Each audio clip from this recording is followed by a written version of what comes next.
bate-boca, Maria. Alguns senadores partiram, inclusive, para agressão física na frente da mesa da presidência aqui da Comissão de Assuntos Econômicos. A proposta de reforma trabalhista foi votada em regime de urgência na Câmara Federal em maio e foi para o Senado com a mesma pressa do governo. No dia 8 de junho, a proposta deveria ser discutida na Comissão de Assuntos Sociais do Senado. Tudo pronto para uma discussão curta e seguir a agenda. Mas, de repente, o governo puxou o breque. A discussão no Senado parou, a reunião da comissão foi adiada para o dia 13 de junho e a votação final da reforma trabalhista foi adiada para o início de julho. O que houve? Por que acabou a pressa? O presidente sem votos, acusado e acuado por todos os lados, não consegue mais enganar a todos ao mesmo tempo. A pressão das ruas teve efeito.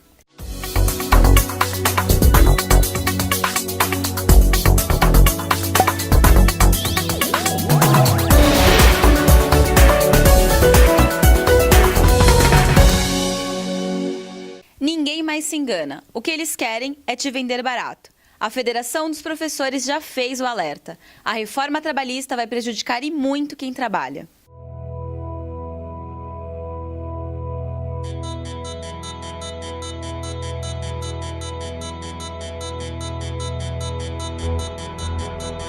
Isso não moderniza a relação, ao contrário, transforma o que hoje é um instrumento de proteção dos trabalhadores em instrumento de proteção do capital. Tenho a impressão que realmente o capital chegou ao estágio em que quer a destruição total da ordem democrática. Porque a aplicação desta nova lei, da CLT, que eu diria que é mais apropriado chamá-la de consolidação das leis do capital, não vai permitir que haja, inclusive, desenvolvimento, porque não é possível nós imaginarmos desenvolvimento social sem respeito à ordem democrática, sem respeito ao terceiro dos fundamentos da República, que é o da dignidade da pessoa humana. Que dignidade o trabalhador terá?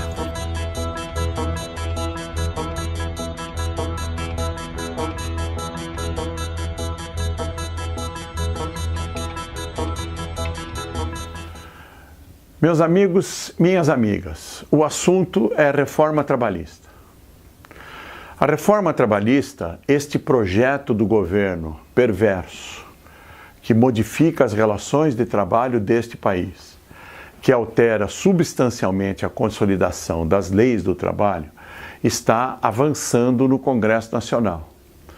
Já foi aprovado na Câmara dos Deputados de maneira assodada. Agora está em tramitação no Senado. Foi aprovada na Comissão de Assuntos Econômicos e esta semana está sendo votada na Comissão de Assuntos Sociais. A tramitação do Senado está sendo feita de uma maneira um pouco mais lenta do que aconteceu na Câmara. Esta tramitação, com uma discussão um pouco maior, foi fruto de todas as manifestações que ocorreram neste país no último mês. Você, meu amigo, você, minha amiga, os professores, as professoras, o conjunto de trabalhadores protestou contra esta perversidade que está sendo cometida contra os trabalhadores. Isso fez com que a base aliada do governo não tivesse condições de aprovar a urgência no Senado Nacional. Porém, ela está avançando pelas comissões e a perspectiva é que ela seja votada em plenário na semana de 4 a 5 de julho. Nós precisamos ficar alertas e denunciarmos os senadores que tentarem votar a favor desta reforma trabalhista que, como eu disse, modifica todas as relações do trabalho, tornando a consolidação das leis do trabalho um arcabouço de leis que protegem única e exclusivamente o capital, prejudicando sensivelmente o trabalhador. A sala de professores. O programa semanal da FEPESP vem debatendo este assunto há um bom tempo. Trouxemos os maiores especialistas em direito de trabalho e nas relações sindicais para explicar e esclarecer o tamanho do rombo que está sendo feito nos direitos dos trabalhadores com a proposta governamental. nós precisamos reagir a isso, nós precisamos fazer com que ele não seja aprovado no Senado para que possa voltar à Câmara e nós podemos refazer a discussão do desmonte da consolidação das leis do trabalho, do desmonte da CLT. Esses especialistas mostraram a todos o que vai acontecer com a nossa vida, na nossa empresa, na escola, nas nossas relações do trabalho, se esse projeto for aprovado. Este Sala de Professores desta semana é um resumo de tudo isso que nós trouxemos para vocês nos últimos programas.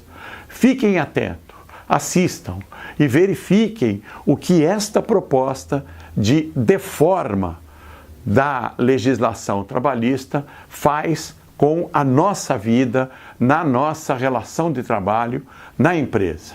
Entre, a sala é sua. Quando eu era menino, eu ouvia falar muito em biscateiro. Não entendia o significado daquilo. Esse projeto traz de volta o biscateiro agora de forma legal. O que é isso? É aquele que faz biscates, aquele trabalhador que não tem um emprego fixo, que realiza um trabalho aqui ou acolá sem nenhuma garantia, sem nenhum vínculo. O trabalho intermitente nada mais é do que exatamente isto. Ele pode criar a absurda situação de um empregado, você fez referência ao professor, pode ser alguém de nossa categoria, que tenha 10 contratos, que não tem emprego, que não tenha salário. Porque ele fica à mercê do interesse da empresa com a qual ele celebrou o contrato intermitente. Ele pode ser chamado uma vez por semana, uma vez por mês, uma vez por ano, pode não ser chamado. Que garantia ele tem? Absolutamente nenhuma. Então eu diria que se é possível elegermos algo que seja mais maléfico, mais danoso nessa reforma, é esse contrato intermitente. Ele vai se somar à Lei 3.429, que já não é mais uma proposta, já é a realidade, que cria o contrato temporário com duração de até 9 meses. Então, com o contrato intermitente, com a possibilidade, autorização para que a empresa contrate o autônomo com o contrato temporário, haverá mais contrato por prazo indeterminado? Absolutamente. Eu receio que não, até porque nos contratos a termo, qualquer que seja a modalidade, não há aviso prévio, não há multa do FGTS, então é muito mais vantajoso para a empresa se ela quer apenas tão somente diminuir custos. O projeto todo é inconstitucional. Posso enumerar vários aspectos. Ele fere a dignidade da pessoa humana, que é o terceiro fundamento da República, os valores sociais do trabalho, a valorização do trabalho humano, que é o fundamento da ordem econômica, o primado do trabalho, que é o fundamento da ordem social. Quando ele exclui da apreciação do Poder Judiciário o conteúdo das convenções, dos acordos coletivos, ele fere o artigo 5º, inciso 34, que diz que a lei não afastará da apreciação do Poder Judiciário lesão ou ameaça a direito. Quando ele cria as diversas modalidades de contratos precários, ele fere o princípio da isonomia. Então, em todo o seu arcabouço, em todo o seu conteúdo, o projeto é inconstitucional. Negociado sobre o legislado. Qual é o argumento? Nós precisamos valorizar a negociação coletiva. Pois bem, tudo que for para reduzir ou suprimir direitos será reconhecido. Mas aí vem o 614, com a redação dada pelo projeto, que proíbe que os instrumentos coletivos tenham vigência superior a 2 anos e que garantam a ultratividade. E ultratividade é o quê? Não é benefício? Isso é proibido. Manutenção das relações atualmente existentes. Isso. Essa ultratividade está proibida. Proibida no artigo 600. Vedada. Vedada. Quer dizer que a negociação pode prevalecer, exceto nesse caso? Exceto. Ah, tá bom. Tá. Hoje o artigo 620 da CLT diz o seguinte, que as convenções coletivas, quando forem mais vantajosas do que os acordos, prevalecem sobre eles. O que diz a nova redação? Que os acordos prevalecerão sempre sobre as convenções coletivas. Qual é o pressuposto que eu tenho? Que os acordos vão garantir muito menos do que as convenções.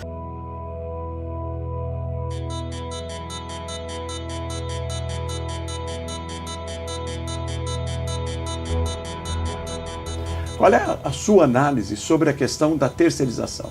Em uma palavra, se for dizer, é a balbúrdia, né? A balbúrdia conduzindo à barbárie. É isso, o que é incompreensível do ponto de vista daqueles que, digamos, se valem do próprio sistema, enquanto classe dominante. Por que eles querem destruir o próprio modelo? Que fica esta pergunta fica no ar.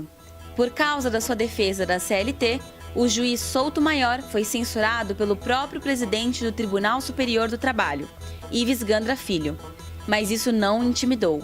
Então, como as pessoas conseguem, com tudo isso que aconteceu ao longo dessas décadas, ainda virem com o argumento de que o que regula as relações de trabalho no Brasil é a CLT de 43, fascista, que é fascista de da Vargas, Carta de Lavoro, da etc, Carta de Lavoro. etc. Sendo... É por isso que eu disse que até os repetidores, eu lhe dou razão, são por ignorância, mas os formuladores deste pensamento, desta, entre aspas, consciência, é que são os levianos, né? Porque sabem muito bem o que estão fazendo. Os outros são meros repetidores e que ficam repetindo conceitos antigos e ideias exatamente para poder consubstanciar a teoria neoliberal que a gente está submetido e estão tentando ainda submeter mais ainda. E dentro dessa lógica, digamos assim, de reconstrução histórica das coisas, né, o próprio argumento a favor da flexibilização,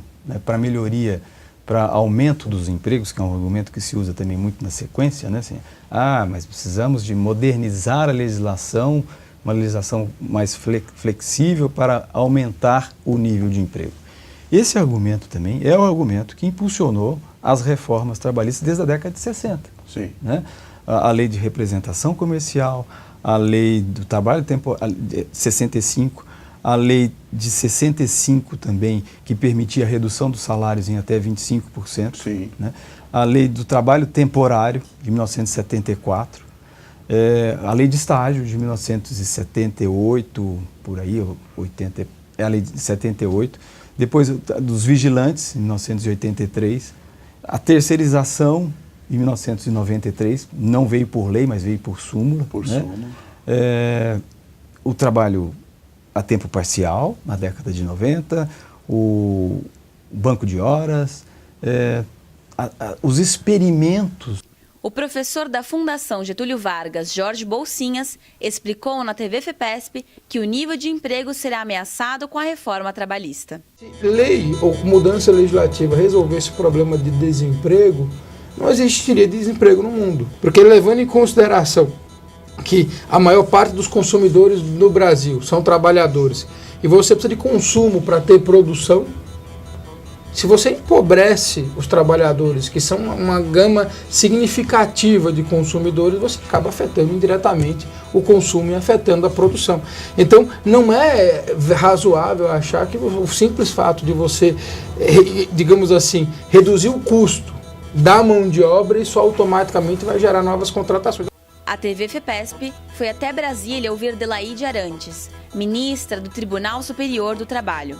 De origem humilde, a ministra Delaide sabe o que é trabalho duro e disse sem dúvidas que a reforma trabalhista poderá provocar um retrocesso nas relações do trabalho. Na minha opinião, todos esses objetivos da reforma que vieram no relatório do deputado Rogério Marinho,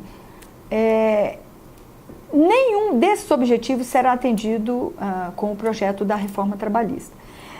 E algumas mentiras que são contadas para dar suporte às reformas. Uma delas é que a CLT é velha e ultrapassada.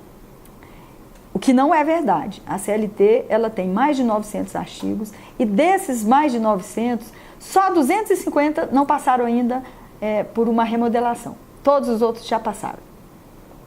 Né? A outra mentira é que vai gerar emprego. Reformas dos moldes dessa do Brasil, que foram feitas em outros países do mundo, como na Espanha, no México, não surtiram efeitos.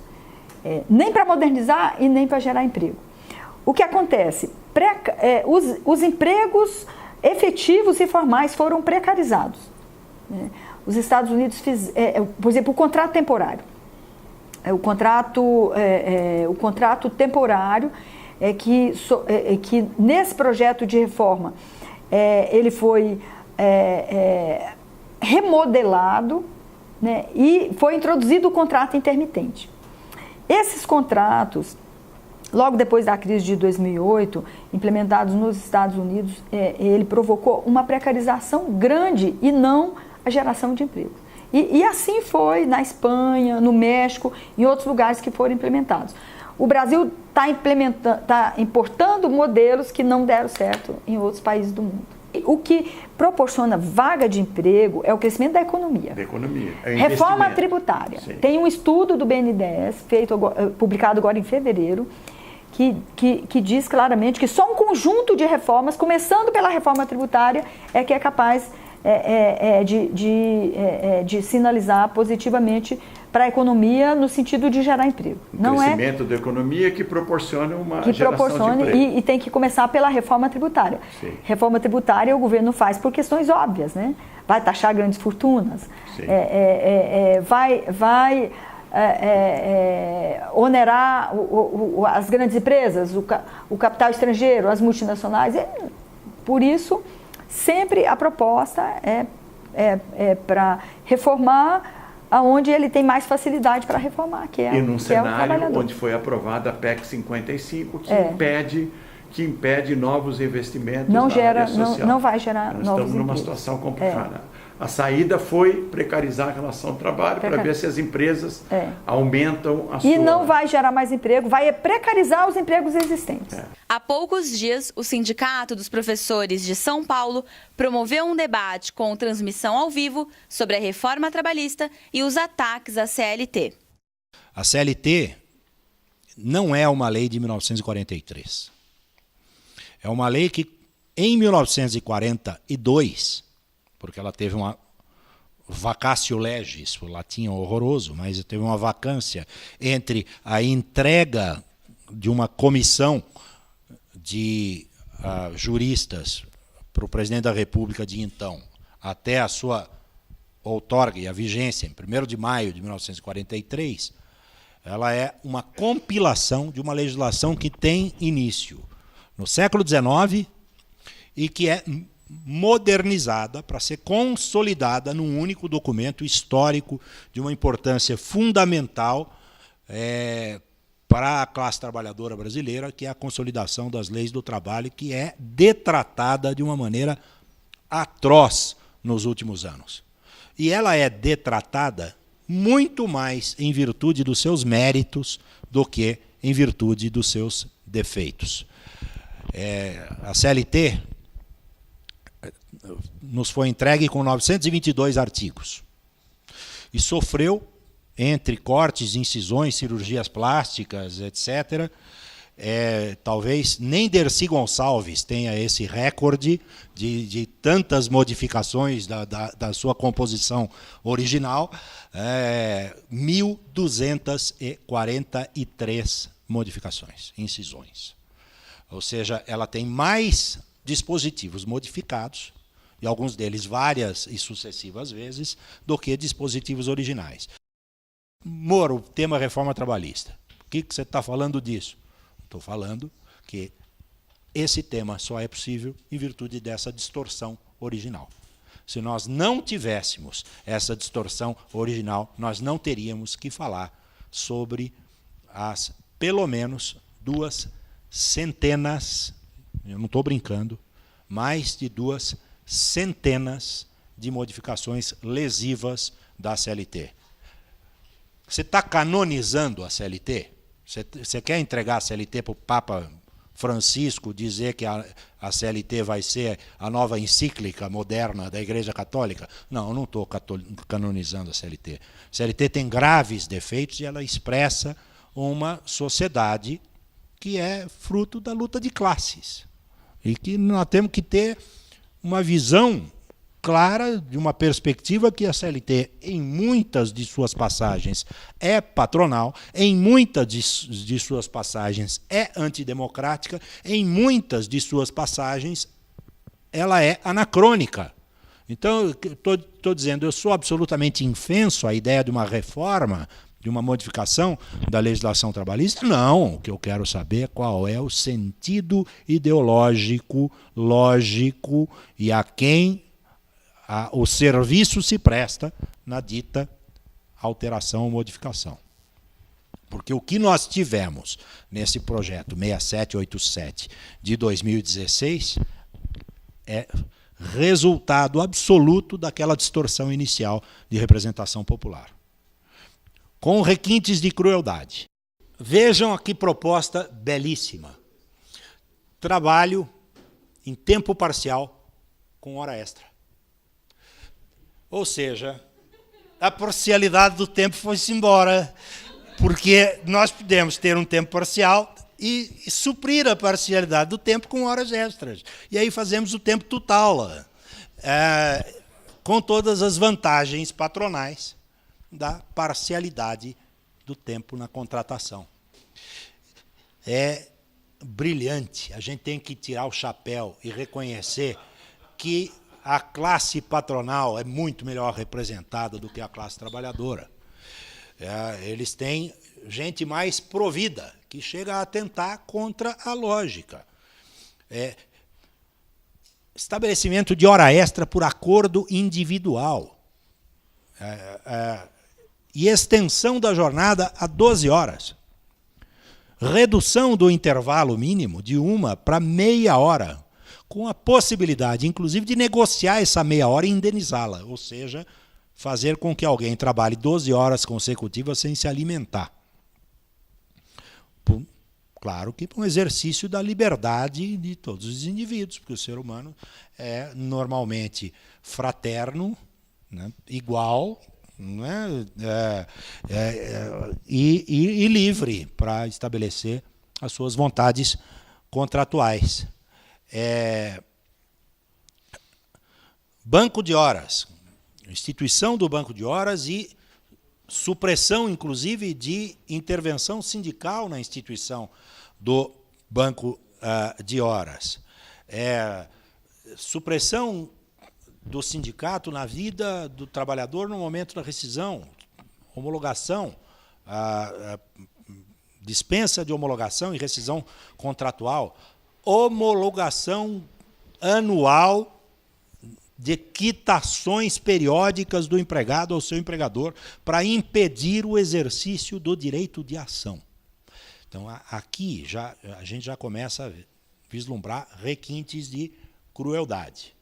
Isto aqui é uma maneira de aliciar advogados. Dizer, olha, você tem um novo campo de trabalho. Qual é o campo de trabalho? É a borracha no direito dos trabalhadores, que é escrito a lápis.